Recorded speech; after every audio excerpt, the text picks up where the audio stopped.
હાલમાં ગુજરાતમાં કડકડતી ઠંડીની શરૂઆત થઈ ચૂકી છે, જેમાં સૌથી વધુ ઉત્તર ગુજરાત, સૌરાષ્ટ્ર ને હવે તો કચ્છમાં કડકડતી ઠંડી અનુભવાઈ રહી છે. પરંતુ સૌથી ઓછી ઠંડી હાલમાં મધ્ય ગુજરાતમાં જોવા મળી રહી છે, જેમાં મધ્ય ગુજરાતના લોકો હાલમાં બેવડી ઋતુનો સામનો કરી રહ્યા છે, જેમાં સવારના સમય દરમિયાન તેમને ઠંડીનો અનુભવ થઈ રહ્યો છે, તો બપોરના સમયે ગરમીનો માહોલ સર્જાતો હોય છે. એટલે કે હાલમાં પણ મધ્ય ગુજરાતમાં બેવડી ઋતુ જોવા મળી રહી છે. તો હવે પ્રશ્ન એ ઉઠી રહ્યો છે કે મધ્ય ગુજરાતમાં કડકડતી ઠંડીની શરૂઆત ક્યારે થશે, અને બીજી બાજુ એવી શક્યતાઓ પણ દેખાઈ રહી છે કે આ ભર શિયાળે માવઠું પડી શકે છે.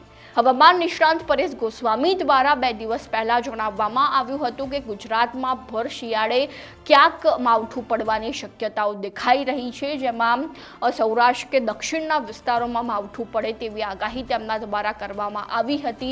પરંતુ હવે આ હવામાન અંગે તેઓ શું કહી રહ્યા છે, ચાલો તેમની પાસેથી જ સાંભળીએ. જોવા જઈએ તો 26 નવેમ્બર થઈ ચૂકી છે અને ઘણા બધા વિસ્તાર એવા છે કે હજુ પણ શિયાળુ પાકનું વાવેતર કરી રહ્યા છે અને ઘણા મિત્રોને હજુ પણ શિયાળુ પાકનું વાવેતર કરવા માટે રાહ જોઈ રહ્યા છે. ત્યારે દરેક મિત્રોને જણાવી દો કે હવેનું જે અત્યારનું વાતાવરણ છે એમાં પણ ખાસ કરીને જે આપણે દિવસના ટાઈમે જે આપણે તાપમાન ઊંચું હતું એ તાપમાન પણ હવે નીચું આવી ગયું છે.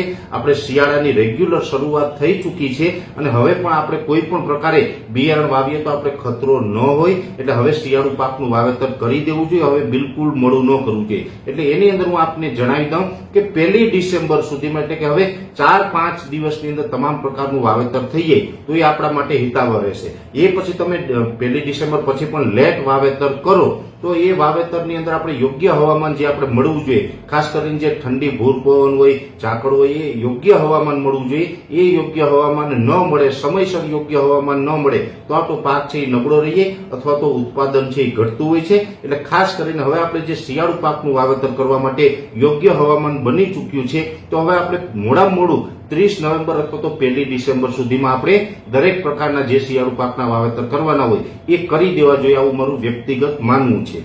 હવે બીજી વાત કરવાની છે કચ્છ કાતરાના આધારે 2025ના ચોમાસાના વરસાદની. આમ જોવા જઈએ તો આપણે થોડા દિવસ પહેલા પણ કચ્છ કાતરાના આધારે કેવી રીતે આપણે કેટલા દિવસ ગણવાનો વિડીયો પણ મૂકી ચૂક્યા છે.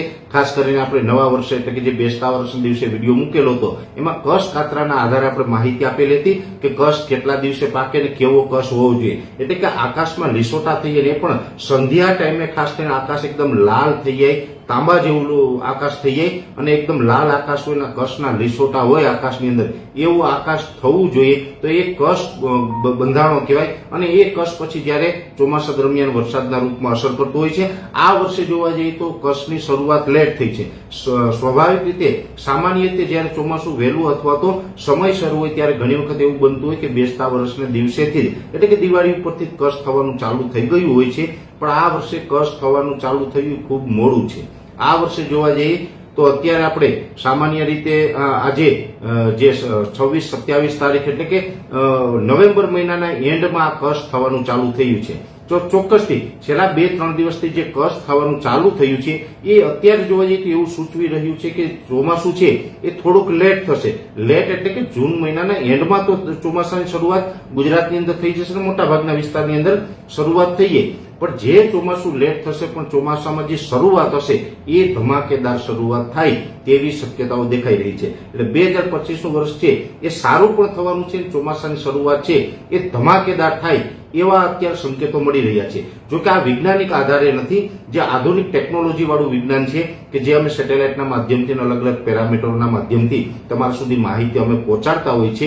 એ માહિતી છે એટલી લાંબા ગાળાની આપણે ઘણી વખત ન આપી શકતા હોય, પણ જે આપણું દેશી વિજ્ઞાન છે, જે આપણું ખગોળ વિજ્ઞાન છે, કચ્છ કાતરા હોય અથવા તો અખાત્રીનો પવન હોય, ચૈત્રી દનૈયા હોય, હોળીનો પવન હોય, વગેરે વગેરે જે આપણે અનુમાનો લગાડતા હોય છે, એમાં જે આ કચ્છ કાતરાનું અનુમાન છે એના આધારે હું આપને માહિતી આપી રહ્યો છું કે આ મુજબનું ચોમાસું છે એ રહેવાનું છે. ચોમાસું સારું રહેવાનું છે.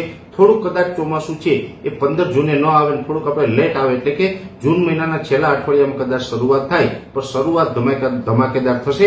ખાસ કરીને ઘણા ટાઈમથી મોટા ભાગના જે દેશી વિજ્ઞાન જાણતા હતા એ મિત્રોને એક જ ચિંતા હતી કે આ વર્ષે કચ્છ થવાનું ચાલુ થયું નથી. દિવાળી પછીથી કચ્છ બંધાવાનું ચાલુ થવું જોઈએ, એ ચાલુ ન થતું હતું. એટલે ઘણા બધા મિત્રો છે કે ચિંતામાં હતા. પણ સારા સમાચાર એ છે કે હવે 2-3 દિવસથી અલગ અલગ વિસ્તારમાં રાજ્યમાં છૂટાછવાયા વિસ્તારોની અંદર કચ્છ બંધાવાનું ચાલુ થઈ ગયું છે.